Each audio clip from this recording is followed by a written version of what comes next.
Welcome to Pharmacy Lectures, Pharmacy Made Easy, explained by someone who's lived every late night, every viva, and every tough concept. So let's go and make this simple.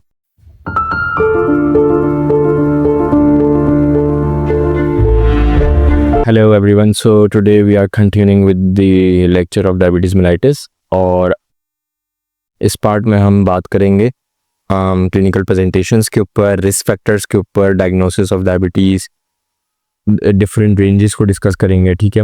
Complications देखेंगे, preventions, goals, diabetes की treatment very important क्या, और कुछ bonus slides add की हैं for you guys, so you guys can memorise it easily. ये mnemonics वगैरह add किए हैं, ठीक है। तो आज हम ये सब चीज़ें देखेंगे, तो स्टार्ट करते हैं फिर, ठीक है। अच्छा, जिन जिन लोगों ने अभी तक चैनल को सब्सक्राइब नहीं किया है, बेल आइकन को नहीं दबाया है, ठीक है, मेक श्योर कि वो बेल आइकन को दबा दें, सब्सक्राइब कर लें, ताकि हर आने वाली वीडियो की अपडेट आपको मिल सके और आप बेहतर से बेहतर तैयारी कर सके अपने किसी भी एग्ज़ाम के लिए और किसी भी स्टेज ऑफ लाइफ के लिए। ओके, सो स्टार्ट करते हैं।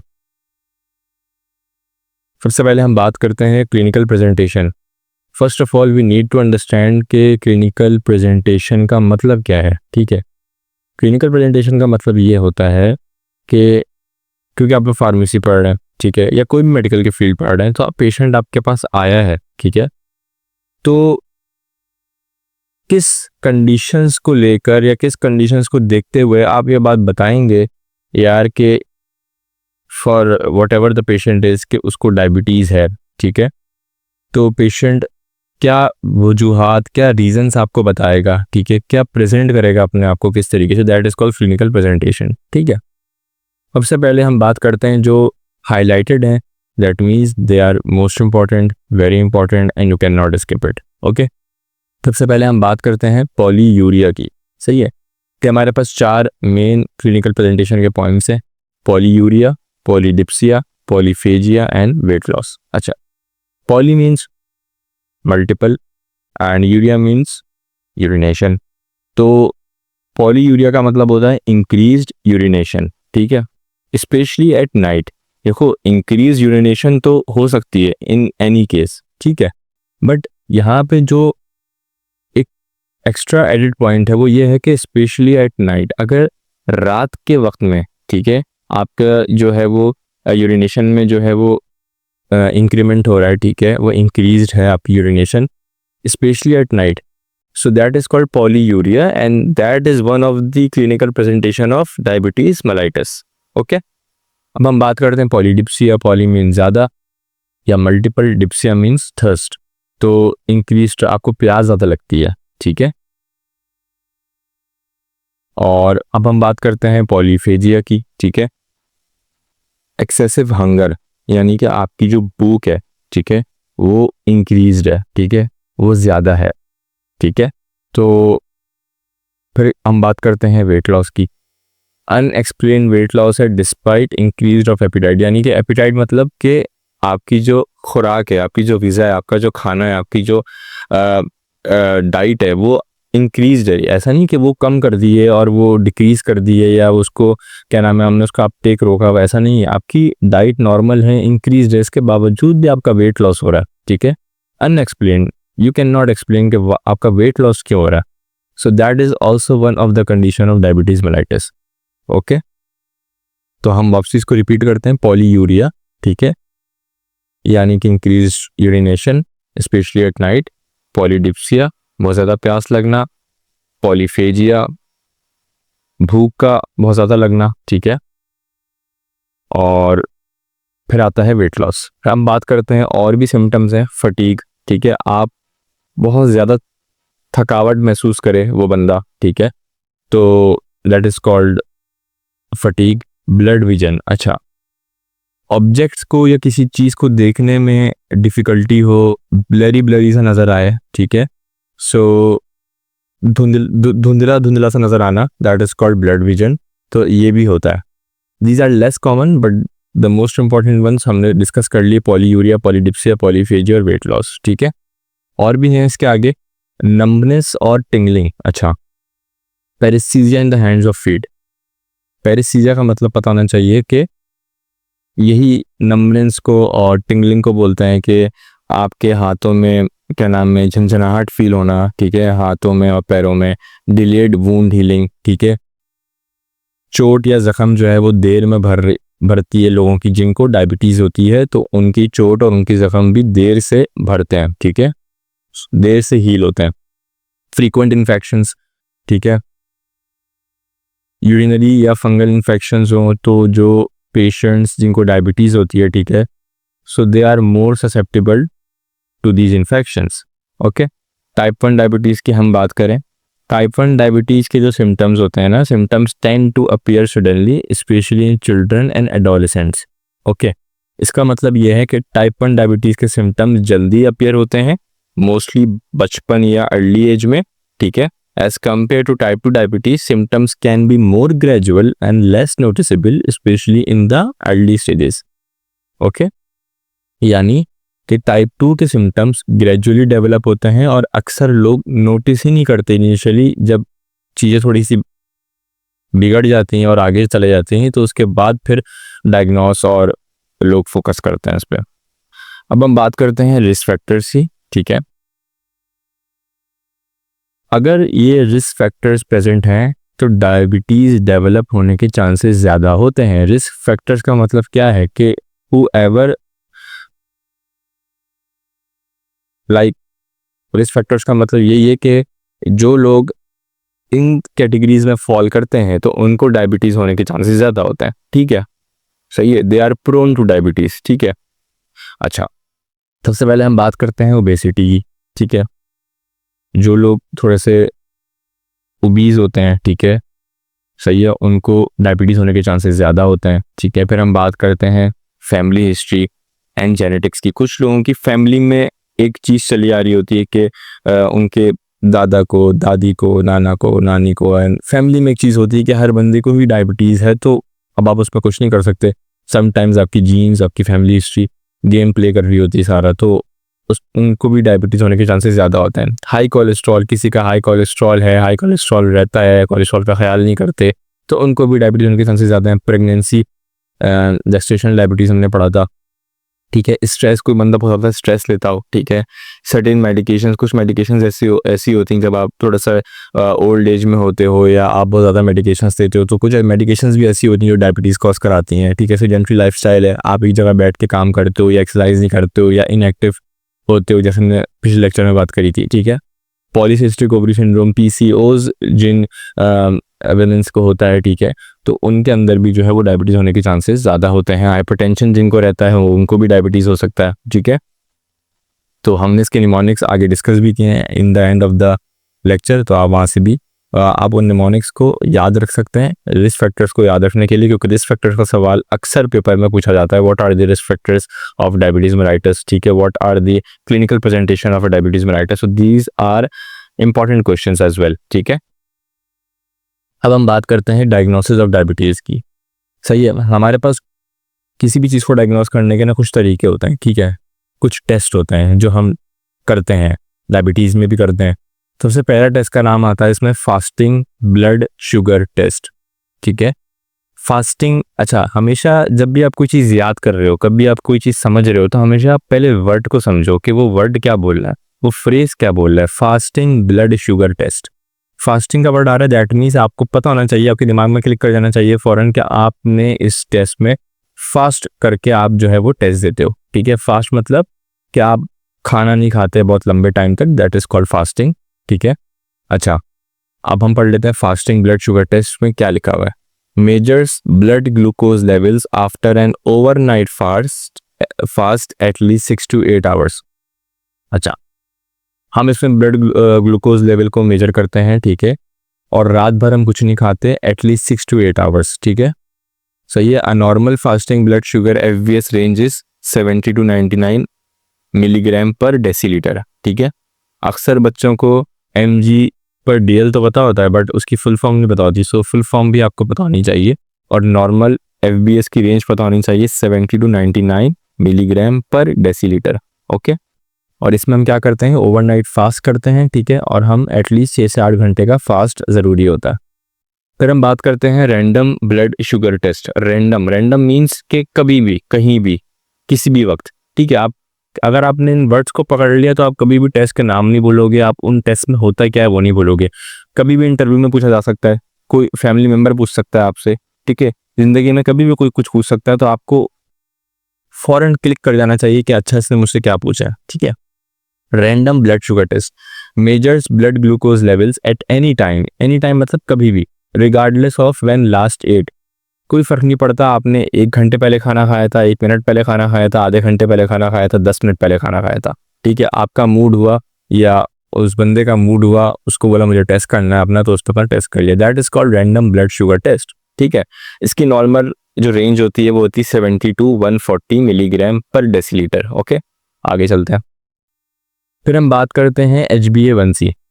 बहुत सारे लोगों ने इस टेस्ट का नाम सुना होगा अपनी डेली लाइफ के अंदर, ठीक है। ग्लाइसेटेड हीमोग्लोबिन इसको बोलते हैं, ठीक है, HbA1c। HbA1c is a test that measures the amount of glycated haemoglobin in your blood, ठीक है। When blood sugar attaches to haemoglobin molecule, ठीक है, during its life span of 120 days 3 months। Blood sugar यानी कि जो glucose है वो haemoglobin से अटैच करता है, ठीक है, हीमोग्लोबिन के मॉलिक्यूल के साथ अटैच करता है अपने लाइफ स्पैन में, ठीक है। तो जब भी हम HbA1c कराते हैं तो हमेशा डॉक्टर जो हमें कहते हैं आप HbA1c करा लो। वाई? बिकॉज वो हमें 3 महीने का पूरा एवरेज हमारा जो है वो लेवल्स निकाल के दे देता है, जिससे ये बात कंफर्म हो जाती है कि बंदा डायबिटिक है, प्री डायबिटिक है, नहीं है। तो HbA1c बहुत अच्छा टेस्ट है, क्योंकि वाई? क्योंकि अब हमें ये बात समझ में आएगी, जस्ट बिकॉज आप लोग ये बात पढ़ रहे हो तो आपको समझ में आएगी कि 3 महीने का वो एवरेज क्यों निकाल के देता है। बिकॉज हीमोग्लोबिन का जो लाइफ स्पैन होता है 120 days होता है, ठीक है। तो ये बात यहाँ से लिंक करती है। जब मैं पढ़ रहा था तो मुझे भी बड़ी क्यूरियोसिटी थी इस बात की कि वाई, हाउ। फिर मैंने जब ये पढ़ा तो मुझे समझ में आया, तो इससे मैंने बात मेंशन करी ताकि आप लोगों से भी आगे कोई पूछे कि वाई HbA1c जो है वो 3 महीने का एवरेज निकाल के दे, तो आप लोग को पता होनी चाहिए बात, ठीक है। इसकी नॉर्मल जो रेंज होती है पता होनी चाहिए, वेरी इंपॉर्टेंट है, 5.6% to 5.7%। ये MCQ है जो हर पेपर में आ रहा है और आता है, हमेशा आता है, ठीक है। फिर हम बात करते हैं डायग्नोसिस ऑफ डायबिटीज़ की, जिसमें हमारे पास एक और टेस्ट आता है, ओरल ग्लूकोज टॉलरेंस टेस्ट। इसको OGTT भी बोलते हैं, ठीक है। अच्छा, अगर ये MCQ अक्सर पेपर में आता है कि what is the gold standard test of diabetes, और 90% बच्चे इंक्लूडिंग जब मैं पढ़ रहा था तो मुझे याद है कि मैंने भी इसका MCQ शायद कभी किसी ज़माने में HbA1c लगाया था। शायद प्रैक्टिस था हमारा या मॉक एग्जाम था, तो मैंने इसमें HbA1c लगाया था। बिकॉज HbA1c हम इतना सुनते हैं अपनी नॉर्मल लाइफ में कि हमें यही लगता है कि गोल्ड स्टैंडर्ड टेस्ट जो है ना वो HbA1c, जबकि गोल्ड स्टैंडर्ड वो टेस्ट होता है जो कि इसका स्टैंडर्ड बहुत हाई होता है, ठीक है। और वो अनफॉर्चुनेटली HbA1c नहीं होता, वो होता है ओरल ग्लूकोज टॉलरेंस टेस्ट, ठीक है। तो ये MCQ आता ही आता है, आएगा, ठीक है। तो इसका करेक्ट आंसर होता है OGTT। अब हम बात करते हैं कि ओरल ग्लूकोज टॉलरेंस टेस्ट में हो क्या रहा है। अब वही अगेन सेम चीज़, कीवर्ड को पकड़ेंगे हम, ठीक है। ओरल मतलब आप कोई चीज़ मुंह से ले रहे हो, ठीक है। Measures blood glucose levels before and after you drink a liquid containing glucose. अच्छा, आप गए किसी डॉक्टर के पास, किसी लेबोरेटरी में गए, ठीक है। जाते ही आपने अपना पहला एक ब्लड ग्लूकोज का टेस्ट कराया, ठीक है। अभी आपने कुछ पिया नहीं है, आपने जाते ही अपना ब्लड ग्लूकोज का टेस्ट करा लिया, ठीक है। ये हो गया बिफोर। फिर उसके बाद आपको वो एक क्या नाम है लिक्विड देते हैं, ठीक है, जिसमें 75 to 100 ग्राम्स जो होता है ना वो ग्लूकोज होता है, ठीक है। वो आपको पिलाते हैं, आप उसको पीते हो, ठीक है। और उसके बाद फिर आपका एक और टेस्ट होता है, ठीक है। तो बिफोर एंड आफ्टर टेस्ट होता है इसमें, ठीक है। तो इसमें ये देखा जाता है कि आपकी बॉडी किसने अच्छे से जो है वो ग्लूकोज को हैंडल कर रही है, ठीक है। तो ये इसमें कैच फ्रेज है, ये इसमें एक इंपॉर्टेंट बात है कि इसमें बिफोर एंड आफ्टर होता है। आपको उसमें लिक्विड पिलाते हैं 75 to 100 ग्राम्स जिसमें ग्लूकोज होता है। अब glucose tolerance test can be use to diagnose prediabetes and gestational diabetes. तो ये किन दो चीज़ों को डायग्नोज करने के लिए यूज होता है, प्री डायबिटीज को और जेस्टेशनल डायबिटीज को। इसकी नॉर्मल रेंज जो होती है वो होती है 140 से लेस, यानी कि लेस देन 140 मिलीग्राम पर डेसीलीटर। मैं बार बार इससे बोल रहा हूँ मिलीग्राम पर डेसीलीटर कि 90% बच्चों को डीएल की फुल फॉर्म नहीं पता होती, एमजी की फुल फॉर्म नहीं पता होती। एमजी पर डीएल याद करके हमने कुछ नहीं करना, एमसीक्यू में लिखा हुआ होगा ये एमजी पर डीएल तो हर बच्चे को पता है, लेकिन इसकी फुल फॉर्म पता होनी चाहिए। That's why I am repeating again and again. Okay, वही मोस्ट इंपॉर्टेंट बात है कि गोल्ड स्टैंडर्ड टेस्ट होता है ये।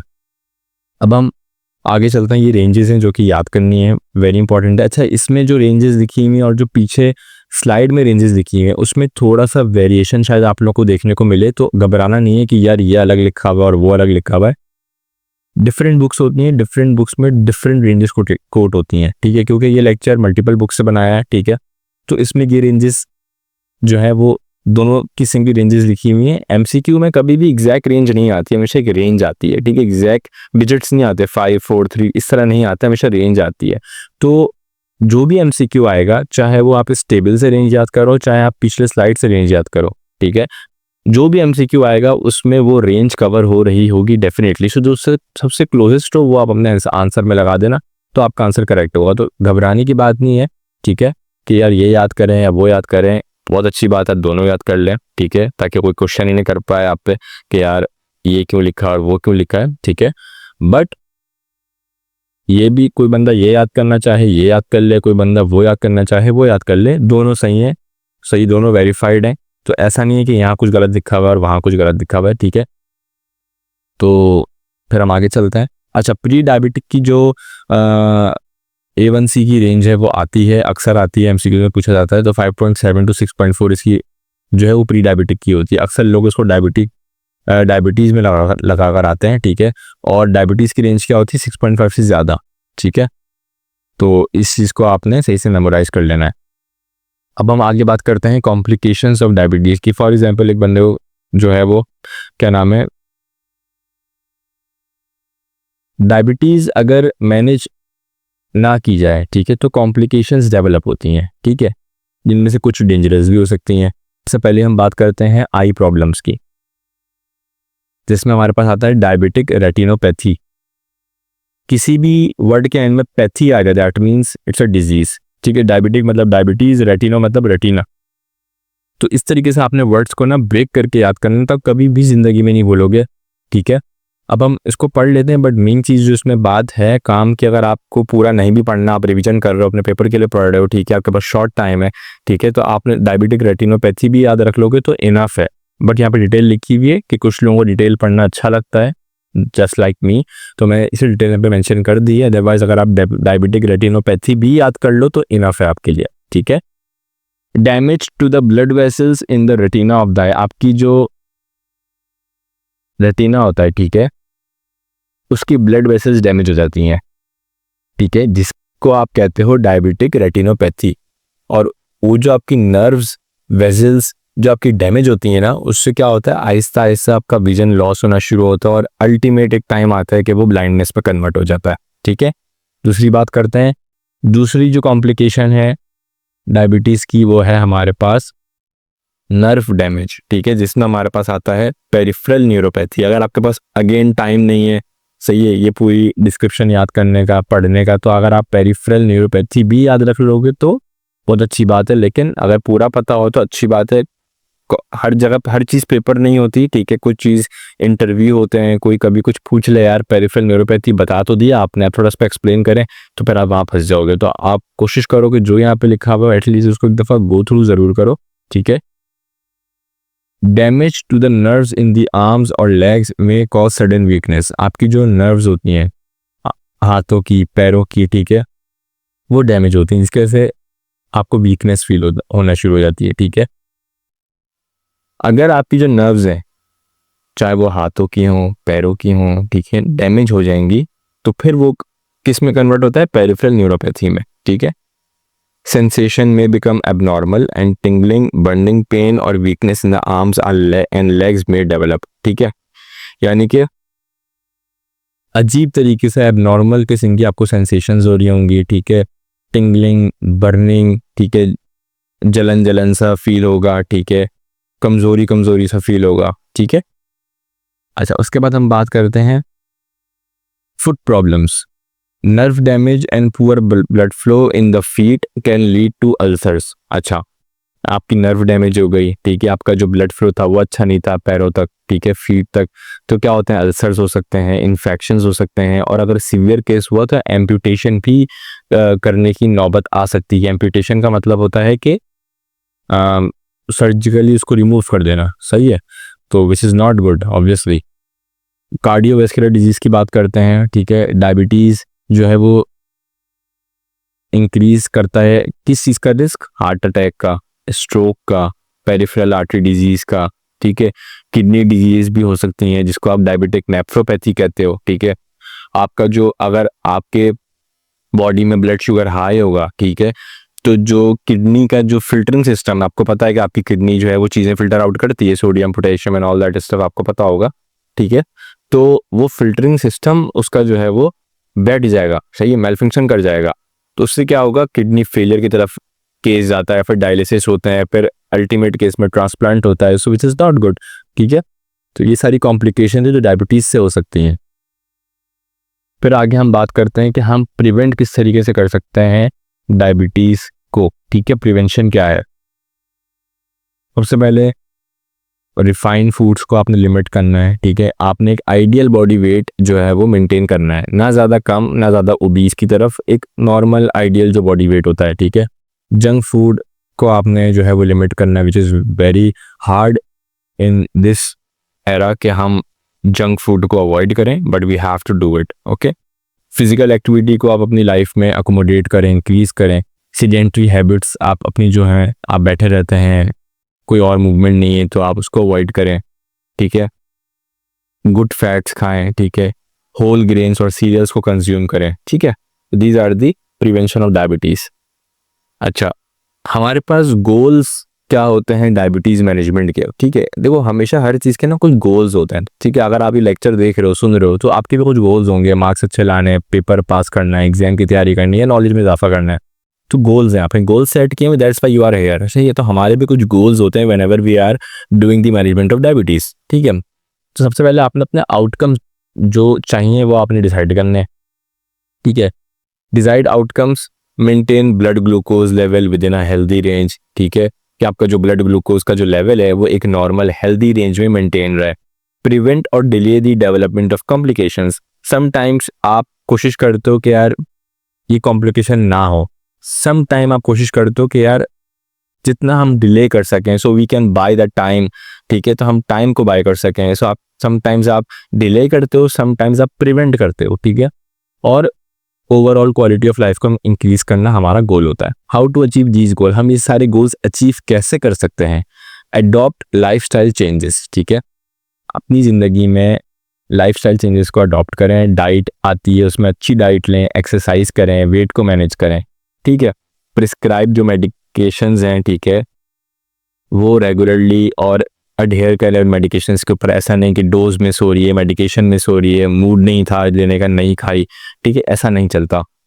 Monitor blood glucose level consistently, blood glucose level को आप कंसिस्टेंटली मॉनिटर करें, ठीक है। ऐसा नहीं कि एक हफ्ते तक मॉनिटर नहीं किया, एक साल हो गया मॉनिटर नहीं किया, ऐसा नहीं करना, ठीक है। फिर हम बात करते हैं एडिशनल बेनिफिट्स की।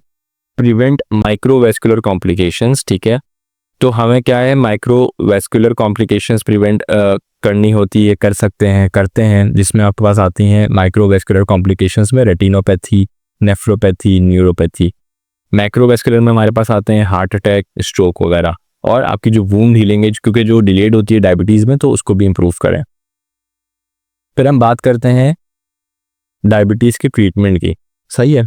अच्छा, for your better understanding dividing the treatment of diabetes in 3 categories, ठीक है। ऐसी कोई कैटेगरीज है नहीं, बट क्योंकि आप लोग को बेटर समझ में आए, बेटर अंडरस्टैंड आप कर सको, तो डायबिटीज़ के ट्रीटमेंट को ना 3 कैटेगरी में डिवाइड कर दिया है। सबसे फर्स्ट है नॉन फार्माकोलॉजिकल। नॉन फार्माकोलॉजिकल का मतलब क्या होता है, फार्माकोलॉजी का मतलब क्या होता है, फार्माकोलॉजिकल का मतलब क्या होता है, जिसमें मेडिकेशंस इन्वॉल्व होती हैं, दैट इज कॉल्ड फार्माकोलॉजिकल। तो नॉन फार्माकोलॉजिकल जिसमें मेडिकेशंस जो है वो इन्वॉल्व नहीं होंगी, ठीक है।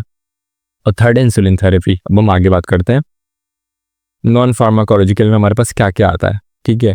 डाइट कंट्रोल आएगा, ठीक है, कैलोरी रिस्ट्रिक्शन आएगा कि आपने एक पर्टिकुलर कैलोरीज देनी है, ठीक है, ताकि आप जो है वो वेट को लॉस कर सको इफ़ यू आर ओबीज, ठीक है।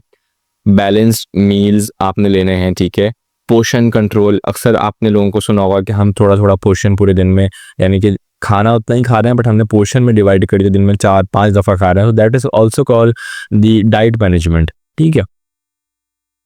अब हम बात करते हैं फार्माकोलॉजिकल डायबिटीज़ ट्रीटमेंट की। ये सवाल पेपर में आता है, ये तमाम क्लासेस पेपर में लिखने को आते हैं if you are studying for any semester exam और एनी एग्जाम, ठीक है। इन क्लासेस से एमसीक्यूज बनते हैं, ठीक है, इनकी क्लासेस से एमसीक्यूज बनते हैं, इनके एमओ यानी कि मैकेनिज्म ऑफ एक्शन से एमसीक्यूज बनते हैं, और अक्सर जो है वो क्लिनिकल केस सॉल्व करने को आते हैं, तो आपने इनके हिसाब से सॉल्व करने होते हैं केसेस, ठीक है। तो बड़े गौर से और इस लेक्चर के बाद भी इसको बड़े तरीके से इसको मेमोराइज करना है, ठीक है। अब हम बात करते हैं सबसे पहले सल्फोनाइल यूरियास, ठीक है। इसमें हमारे पास 2 एग्जांपल्स आती हैं, ग्लाइबेनक्लामाइड और ग्लाइपिजाइड। ये हमारे पास क्या करते हैं, स्टिमुलेट करते हैं इंसुलिन के रिलीज को फ्रॉम पेनक्रियाटिक बीटा सेल। हम सबको पता है कि इंसुलिन कहाँ से बंद निकलता है, पेनक्रियाटिक बीटा सेल से, ठीक है। तो सल्फोनाइल यूरिया क्या कर रहे हैं, स्टिमुलेट कर रहे हैं। स्टिमुलेट का मतलब क्या होता है, मतलब स्टार्ट करना, ठीक है, स्टिमुलेट करना, स्टिमुलेट इंसुलिन रिलीज, इंसुलिन की रिलीज को स्टार्ट कर रहे हैं, ठीक है, फ्रॉम पेनक्रियाटिक बीटा सेल्स। तो आपने इसको किस तरीके से याद रखना है, आसानी के लिए बता देता हूँ, S for sulfonylureas and S for stimulate, ठीक है। अब हम आगे बात करते हैं मेटफॉर्मिन, सही है, इसकी क्लास है। अच्छा, इसमें हमारे पास जो है first line treatment for type 2 diabetes is metformin. ये बात आप लोग को पता होनी चाहिए, लर्न बाय हार्ट होनी चाहिए, ठीक है, और फिंगर टिप पे होनी चाहिए कि फर्स्ट लाइन ट्रीटमेंट कौन है टाइप 2 डायबिटीज़ का, मेटफॉर्मिन, ठीक है, उसकी क्लास पता होनी चाहिए। मेटफॉर्मिन का MOA MCQs में आता है, ठीक है, और ये तीनों MOA बड़े इंपॉर्टेंट है। ऐसा नहीं कुछ बच्चे क्या करते हैं, सिर्फ इंक्रीज इंसुलिन सेंसिटिविटी को याद कर लेते हैं, बाकी बीच की जो बातें लिखी हैं वो भूल जाते हैं। पेपर में MOA आता है, इसका जो MCQ आता है वो आता है इसका कि metformin works by decreasing dash glucose production या इंक्रीजिंग और डिक्रीजिंग हेपेटिक। अब बच्चों को पता ही नहीं, हेपेटिक तो पढ़ा ही नहीं दूर दूर तक, क्योंकि उन्होंने याद ही सिर्फ इंक्रीजेज इंसुलिन सेंसिटिविटी किया था, ठीक है। अब बैठे हुए तो ऐसा नहीं करना है। तो आपने जितने यहाँ पे पॉइंट्स लिखे हैं इनमें से कोई भी ऐसा पॉइंट नहीं जो फजूल हो, जो फजूल हो वो मैंने खुद ही नहीं लिखे, ठीक है। सारे काम के पॉइंट्स हैं, सब आपने याद करने हैं, और बहुत आसान तरीके से लिखा है, सही है। सबसे पहले हम बात करते हैं first line treatment for type 2 diabetes is called metformin. किस तरह काम करती है, हेपेटिक ग्लूकोज प्रोडक्शन को डिक्रीज करती है, ठीक है, हेपेटिक ग्लूकोज प्रोडक्शन को डिक्रीज करती है। फिर पहला काम इसका डिक्रीज का है, फिर दूसरा काम भी डिक्रीज करती है इंटेस्टाइनल ग्लूकोज एब्जॉर्प्शन को, इंटेस्टाइन से जो ग्लूकोज एब्जॉर्ब हो रहा था उसको डिक्रीज करती है, ठीक है। हेपेटिक जो लिवर से जो ग्लूकोज प्रोड्यूस हो रहा होता है उसको डिक्रीज करती है, ठीक है। इंक्रीज करती है इंसुलिन सेंसिटिविटी को, इंसुलिन की सेंसिटिविटी को इंक्रीज कर रही है। और सल्फोनाइल यूरियास क्या कर रहे थे, इंसुलिन के रिलीज को बढ़ा रहे थे। दोनों में ज़मीन और आसमान का फ़र्क है। ऐसा नहीं है कि आप सेंसिटिविटी को उसमें लिख दो, रिलीज को उसमें लिख दो। वो इंसुलिन की रिलीज को स्टिमुलेट कर रहे थे कि वो रिलीज हो, इंसुलिन और रिलीज हो, सल्फोनाइल यूरियास। और मेटफॉर्मिन क्या कर रहे हैं, सेंसिटिविटी को इंक्रीज कर रहे हैं, ठीक है, ये बॉडी रिएक्ट करे towards insulin. Then we have meglitinide analogues, ठीक है, जिसमें हमारे पास आती है रैपा एंड नेट। ये लोग क्या कर रहे हैं, स्टिमुलेट कर रहे हैं इंसुलिन के रिलीज को। अब साथ साथ याद करेंगे तो आसानी रहेगी। स्टिमुलेट कौन कर रहा था इंसुलिन के रिलीज को इससे पहले, सल्फोनाइल यूरिया, ठीक है। तो ये और सल्फोनाइल यूरिया एक जैसा काम करते हैं, मैंने लिखा हुआ भी है सिमिलर टू सल्फोनाइल यूरियास, ठीक है, एक जैसे काम कर रहे हैं। बट आगे बट लिखा हुआ है मैंने, but with a faster onset and shorter duration of action. अगर ये नहीं पता कि ऑनसेट किसको बोलते हैं और ड्यूरेशन ऑफ एक्शन किसको बोलते हैं तो कोई मसले की बात नहीं है, बहुत सारे बच्चों को पता नहीं होता, इसमें कोई बुरा फील करने वाली बात नहीं है, ठीक है। मैं हूं और मैं बताऊंगा। ऑनसेट का मतलब ये होता है कि आपने जो है वो ड्रग दी, ठीक है, the time it takes for a drug to start working after you take it और इंजेक्ट इट, ठीक है। यानी आसान अल्फाज में समझाऊं, ऑनसेट ऑफ एक्शन का मतलब है दवाई लेने के बाद कितनी देर में उसका असर शुरू होता है, that is called onset of action, ठीक है। अच्छा, ड्यूरेशन ऑफ एक्शन क्या होता है, the total time a drug keeps working after it starts until its effect wears off. यानी कि आसान अल्फाज में समझाऊं तो क्या मतलब है इस बात का? ड्यूरेशन ऑफ एक्शन का मतलब है कि दवाई का असर कितनी देर तक रहता है जब उसका काम शुरू हो जाए। So these are the meanings of most important terminologies, पता होनी चाहिए। लोग पूरे फार्मडी के 5 ईयर्स पढ़ के निकल जाते हैं, बैचलर्स कर लेते हैं, उनको इन बात का पता नहीं होता। ठीक है, तो ये बात पता होनी चाहिए, मैंने अभी बता दी तो अभी हमेशा याद रहनी चाहिए। अच्छा, हम अपने लेक्चर पर वापसी आते हैं फिर। तो यहाँ पे क्या लिखा हुआ है कि मैग्नेटिनाइड एनालॉग्स, ठीक है, और सल्फोनाइल यूरियाज काम एक तरीके से कर रहे हैं, यानी कि इंसुलिन के रिलीज को ये भी स्टिमुलेट करते हैं, इंसुलिन के रिलीज को वो भी स्टिमुलेट करते हैं। सिर्फ डिफरेंस जो जहाँ पे हमारे पास आता है वो हमारे पास यहाँ पे आता है कि इनका जो ऑनसेट होता है ना वो फास्टर होता है as compare to sulfonylureas. ठीक है, और इनका जो ड्यूरेशन ऑफ एक्शन होता है वो शॉर्ट होता है as compare to sulfonylureas. ठीक है, तो ये बात याद रहनी चाहिए। हम बात करते हैं इसके बाद है थाइजोलिड आयन डायोन्स। मैंने इस तरीके से ही आपने इन वर्ड्स को पढ़ना था, आप कभी जिंदगी में नहीं बोलोगे इसको, आप TZDs भी बोलते हैं। ठीक है, लेकिन आपने इसको आराम से तोड़ के पढ़ना है, वरना लोगों को ये पढ़ना ही नहीं आता और पेपर में लिखने को आ जाए तो स्पेलिंग ही नहीं आती। तो इसको किस तरह पढ़ना है आपने? थाइजोलिड आयन डायोन्स। ठीक है, कभी भी नहीं भूलेंगे आप जिंदगी में। आपके आसपास वाले लोग आपको जिस तरीके से भी देखें, यार आप किस तरीके से पढ़ रहे हो, उनको देखने दो, आपने अपनी आसानी देखनी है। ठीक है, पेपर आपने अपना करना है, मार्क्स आपके अपने आने। ठीक है, कोई किसी और ने आपका पेपर देना नहीं है, तो आपको जिस तरीके से याद हो रहा है आप उस तरीके से याद करो।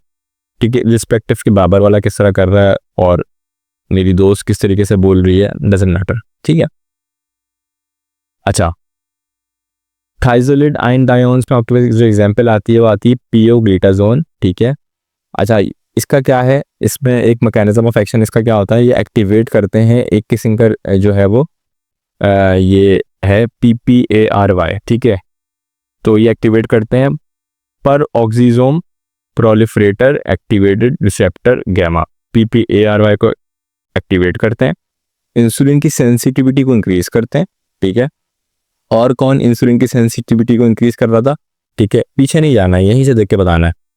सही है, मेटफॉर्मिन वाली क्लास जो है वो इंसुलिन की सेंसिटिविटी को इंक्रीज कर रहा था। और रिलीज को कौन स्टिमुलेट कर रहा था? Sulfonyl ureas. ठीक है, और मैग्नेटिनाइड एनालॉग्स। ये बात याद होनी चाहिए इस तरीके से, जिस तरह से मुझे याद है।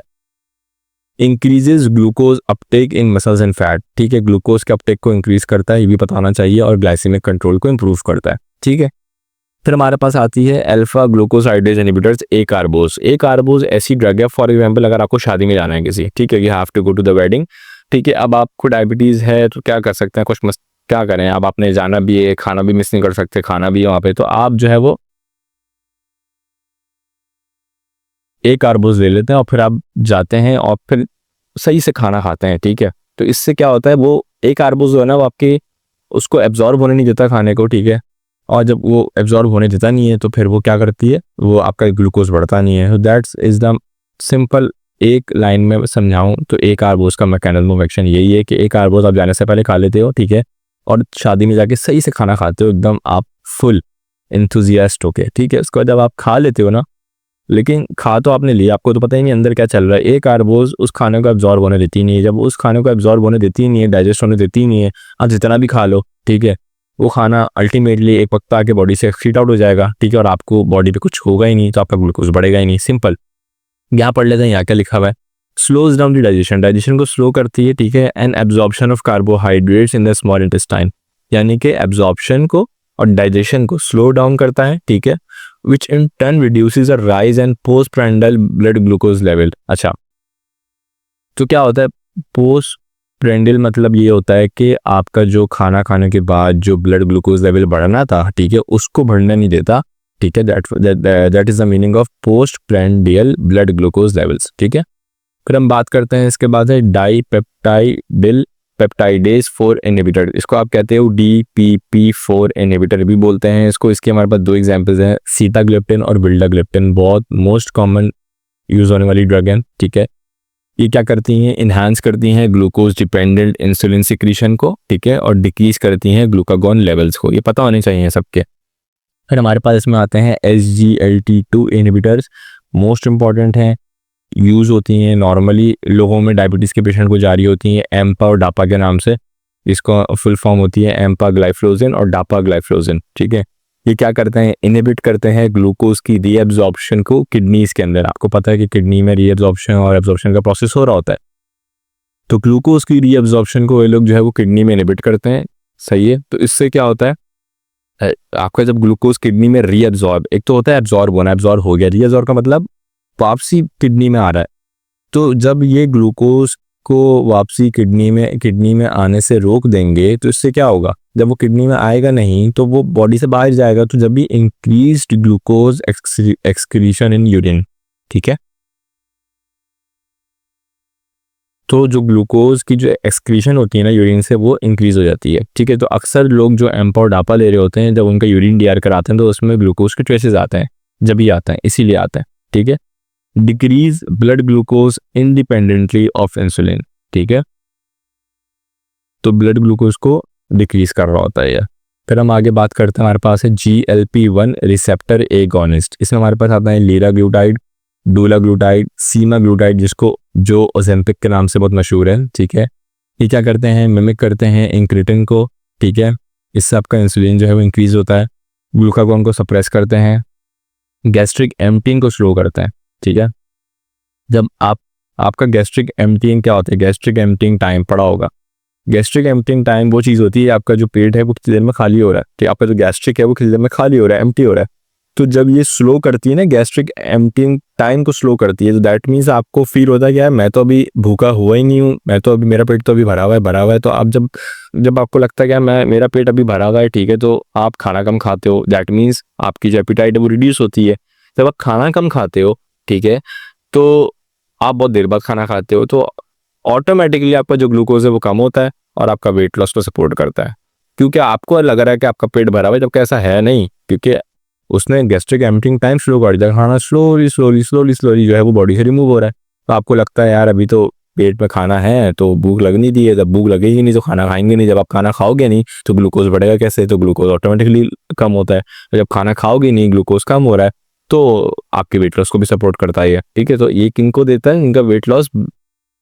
तो कॉमन सेंस की बात है कि जब ये वेट लॉस को सपोर्ट कर रहा है तो हम ये उन लोगों में देते हैं जो ओबीज होते हैं, सही, जिनको ओबेसिटी होती है। ऐसा नहीं आप किसी ऑलरेडी एक बंदा जिस बहुत ही जो कि अंडर वेट है, ठीक है, आपने उसको दे दिया तो वो तो बेचारे का वेट वैसे ही नहीं है और नहीं होगा, ठीक है। तो आपने ये उनको देते हैं जिनका वेट बहुत ज़्यादा होता है, ओबीज होते हैं, ठीक है।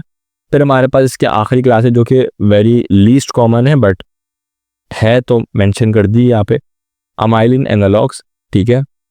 ये भी गैस्ट्रिक एम्पटिंग टाइम को स्लो करते हैं, गैस्ट्रिक एम्पटिंग को स्लो करते हैं, ग्लूकागॉन को सप्रेस करते हैं, ठीक है, और ग्लूकोज को लो करते हैं, simple.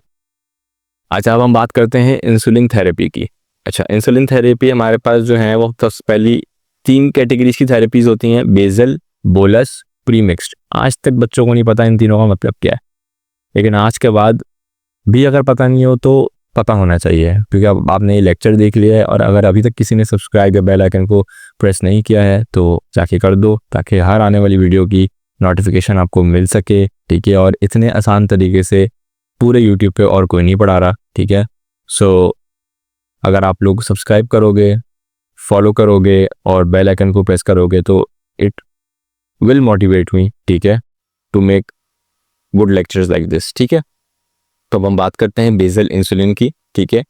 Provides background insulin levels through out the day. आपने बेसल इंसुलिन लगा ली, ठीक है, आपको थ्रू आउट द डे जो है वो इंसुलिन के लेवल्स जो है वो आपको प्रोवाइड करते रहेंगे, यानी कि लॉन्ग एक्टिंग है, 24 आवर का कंट्रोल मिलता है आपको। बोलस इंसुलिन में क्या होता है, ठीक है, शॉर्ट एक्टिंग है, taken before meals to manage postprandial glucose spikes. खाने से पहले लेते हो ताकि जब आप खाना खा लो आपका ग्लूकोज बढ़े, तो वो ग्लूकोज बढ़े ना, ग्लूकोज में स्पाइक्स ना आए, जब भी आप खाने से पहले लेते हो, ठीक है। तो बिफोर मील लेते हो आप इसको, बोलस को। प्री मिक्स इंसुलिन हमेशा बेसल और बोलस की कॉम्बिनेशन होती है, ठीक है। टाइप 1 में इंसुलिन ज़रूरी होती है, टाइप 2 में lifestyle plus oral medications plus insulin depending के सीवियरिटी कितनी है, ठीक है। अब हम बात करते हैं, हमारे पास एक चार्ट है इंसुलिन का, अच्छा खासा चार्ट है, बहुत डिटेल्ड चार्ट है, ठीक है। ये पता होना चाहिए। अगर आप इसमें ड्यूरेशन, वैसे मेरे ख्याल से जो है ना आपको पीक के अलावा ड्यूरेशन पता होनी चाहिए, ठीक है। ऑनसेट नहीं भी, ऑनसेट और पीक नहीं भी बताओ, बट अगर ऑनसेट पता हो तो बहुत अच्छी बात है, पीक नहीं भी बताओ तो चलो चलेगा, लेकिन ऑनसेट और ड्यूरेशन पता होना चाहिए और एग्जाम्पल पता होनी चाहिए कि रैपिड एक्टिंग में कौन सी आती हैं। रैपिड एक्टिंग में इंसुलिन लिस्प्रो हीमोलॉग के नाम से आती है, इंसुलिन एस्पार्ट नोवो रैपिड के नाम से आती है, ठीक है। शॉर्ट एक्टिंग में आपके पास ह्यूमिलिन आर आती है, इंटरमीडिएट में एनपीएच इंसुलिन आती है, ठीक है। लॉन्ग एक्टिंग में इंसुलिन ग्लार्जिन आती है, ठीक है। और प्री मिक्स इंसुलिन में हमारे पास 70-30 पता होना चाहिए। इसमें 70 क्या होती है, 70 एनपीएच होती है, 30 रेगुलर होती है। बच्चों को नहीं पता होती है बात, बट आपने क्योंकि मेरी वीडियो देख ली तो अब आपको बात पता होगी। हम बात करते हैं कुछ, अच्छा हमने रिस्क फैक्टर्स वगैरह जो है वो पीछे डिस्कस किए थे। तो रिस्क फैक्टर्स अभी तो आपने एक डायबिटीज़ मेलाइटिस पढ़ा है, कल को आप रेबीज़ पढ़ेंगे, ट्यूबरकुलोसिस पढ़ेंगे, हाइपरटेंशन पढ़ेंगे, तो आपको रिस्क फैक्टर्स कैसे याद रहेंगे? नहीं याद रहते, बहुत मुश्किल होता है। तो एग्जाम से एक दिन पहले या किसी एमसीक्यू टेस्ट से एक दिन पहले रिवीजन करने का सबसे अच्छा तरीका है निमोनिक्स से याद करना। तो मैंने आप लोग के लिए, इससे पहले आप लोग जाके निमोनिक्स सर्च करो, यूट्यूब पे ढूंढो, ठीक है, गूगल करो, मैंने यहाँ पे आपके लेक्चर में कम्प्लीटली डाल दिए हैं। अब आपने सिर्फ लेक्चर डाउनलोड करना है या मेरी वीडियो देखनी है, एंड दैट्स ऑल, ठीक है। तो यहाँ पे रिस्क फैक्टर का निमोनिक है स्वीट शॉप के नाम से, S for stress, W for weight gain obesity, E for ethnicity family history, E for exercise lacking sedentary lifestyle, T for triglyceride and cholesterol high होता है, एस फॉर स्टेरॉइड और drug use antipsychotics जैसे कि example है drug की, H for hypertension, O for ovary syndrome, PCOS, P for pregnancy gestation diabetes, ठीक है। इसी तरीके से हमारे पास जो है वो डायबिटीज़ के ट्रीटमेंट की भी मैंने निमोनिक्स बनाए हुए हैं, तो आप ये भी याद कर सकते हो इस तरीके से। Some boys might take a deep sweet glucose apple, S for sulfonylureas, ठीक है, B for biguanides, M for meglitinides, T for thiazolidinediones, A for alpha glucose inhibitors, B for DPP4 inhibitor, S for SGLT2 inhibitor, G for GLP1 receptor agonist, A for amylin analogues, ठीक है। तो हमारा जो diabetes mellitus का lecture था वो यहाँ पे कंप्लीट होता है, ठीक है, पूरा। अगर कोई क्वेश्चन हो या किसी स्लाइड में कन्फ्यूजन हो, कमेंट सेक्शन में आप पूछ सकते हो, ठीक है, मैं हर बंदे को रिप्लाई करूँगा, ठीक है। और best of luck for any kind of exam, ठीक है। So signing off until next lecture, till then take care of your health, revise your notes and keep memorising, ठीक है। और नेक्स्ट वीडियो में मिलते हैं इंशाल्लाह एक नए टॉपिक के साथ, ठीक है। So this was Pharmacy Lectures, Pharmacy Made Easy, because I have been through where you are right now and I know how hard it gets. So if this helped you, pass it on, take care, keep learning, and Allah Hafiz.